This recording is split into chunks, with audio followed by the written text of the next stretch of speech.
નમસ્તે, અમે ધોરણ 7માં અભ્યાસ કરીએ છીએ. આજે અમે તમારી સમક્ષ આપત્તિ અને વ્યવસ્થાપન નામના પાઠમાંથી બે આપત્તિઓ વિશે ટૂંકમાં કહીશું. તો ચાલો આપણે દુષ્કાળ વિશે જાણીએ.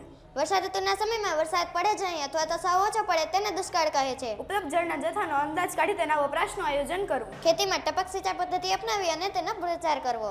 અનાજ સૌ કોઈને મળી રહે તેના પર માપબંધી મૂકવી. અનાજનો બિનજરૂરી વપરાશ કે બગાડ અટકાવવા માટે ભોજન સમારોહ પર પ્રતિબંધ મૂકવો. વાવાઝોડા દરમિયાન શું કરવું જોઈએ તે ચાલો આપણે જોઈએ. વાવાઝોડાની ચેતવણી મળતા ઘરના બધા જ પરિમાણો બંધ કરી દેવા જોઈએ. જો તમે શાળામાં હોય તો વર્ગખંડની બહાર ન નીકળવું. જો વાવાઝોડા દરમિયાન તમારું વાહન ભારે હોય તો તેને ઝાડ, વીજળીના થાંભલા, દરિયા કિનારા વગેરેથી દૂર ઊભું રાખવું અને તમારે વાહનમાં બેસી રહેવું.